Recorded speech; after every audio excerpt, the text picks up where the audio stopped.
Expenses, एक expense और एक इनकम, दो साइड्स इसमें भी आपको नज़र आएंगी। एक डेबिट साइड है और एक क्रेडिट साइड है। ये जो ऊपर आपने कंप्लीट किया है ये आपका ट्रेडिंग अकाउंट था, नीचे आपने जो स्टार्ट किया है वो आपका प्रॉफिट एंड लॉस अकाउंट है, इसलिए इसे कहते हैं trading and profit and loss account. इसमें आप देख सकते हैं आपके पास इस कॉलम में तमाम डायरेक्ट एक्सपेंसेस आ जाएंगे, इनडायरेक्ट एक्सपेंसेस आ जाएंगे। डायरेक्ट ऊपर आए थे, यहाँ पे आपके पास इनडायरेक्ट एक्सपेंसेस आएंगे और इनडायरेक्ट इनकम आएगी। इनके हवाले से हम नेक्स्ट लेक्चर में डिस्कस करेंगे कि इनडायरेक्ट एक्सपेंसेस क्या होते हैं और इनडायरेक्ट इनकम क्या होती है।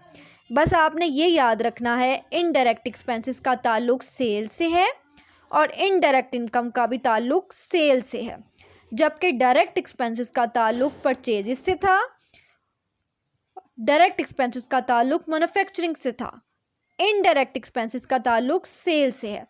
तमाम इनडायरेक्ट एक्सपेंसेस लिस्ट वाइज यहाँ पे प्रॉफिट एंड लॉस की डेबिट साइड पे आ जाएंगे और इनडायरेक्ट इनकम तमाम आपकी क्रेडिट साइड पे आ जाएगी।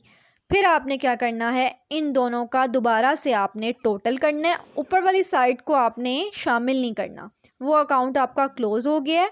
अगर ग्रॉस लॉस था तो वो आपने ब्रॉड डाउन कर दिया है, अगर ग्रॉस प्रॉफिट थी तो वो भी आपने ब्रॉड डाउन कर दी है। अब आपने टोटल दोनों साइड्स का कर लेना है, जो साइड बड़ी होगी ज़्यादा होगी वो आपने इधर लिख देनी है। उसके बाद आपने इन दोनों का डिफरेंस लेना है। डिफरेंस लेने के बाद अगर तो आपकी ये साइड कम है तो यहाँ पे आप लिखेंगे बैलेंस, उसे कहेंगे नेट प्रॉफिट, और अगर आपकी ये साइड कम है तो यहाँ आप लिखेंगे बैलेंस, उसे कहेंगे नेट लॉस। इस साइड का कम होना कहलाएगा नेट लॉस, इस साइड का कम होना कहलाएगा नेट प्रॉफिट। लॉजिकली अगर हम देखें, एक्सपेंसेस ज़्यादा हो जाते हैं और इनकम कम हो जाती है तो हमें होता है लॉस, और अगर एक्सपेंसेस कम हो जाते हैं इनकम ज़्यादा हो जाती है तो हमें होता है नेट प्रॉफिट। अब ये फुल फ्लेज अकाउंट आपके सामने है, इसको कहते हैं हम trading profit and loss account.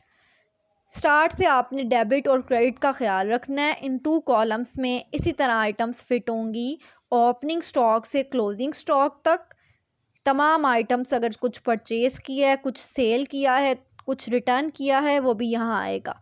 Direct expenses, उससे निकलेगा ग्रॉस प्रॉफिट या ग्रॉस लॉस। इसने ब्रॉड डाउन होना है, ऑपोजिट ब्रॉड डाउन होना है। अगर लिखा है आपने क्रेडिट साइड पे ग्रॉस लॉस तो उसने डेबिट साइड पे ब्रॉड डाउन होना है, और अगर आपने लिखा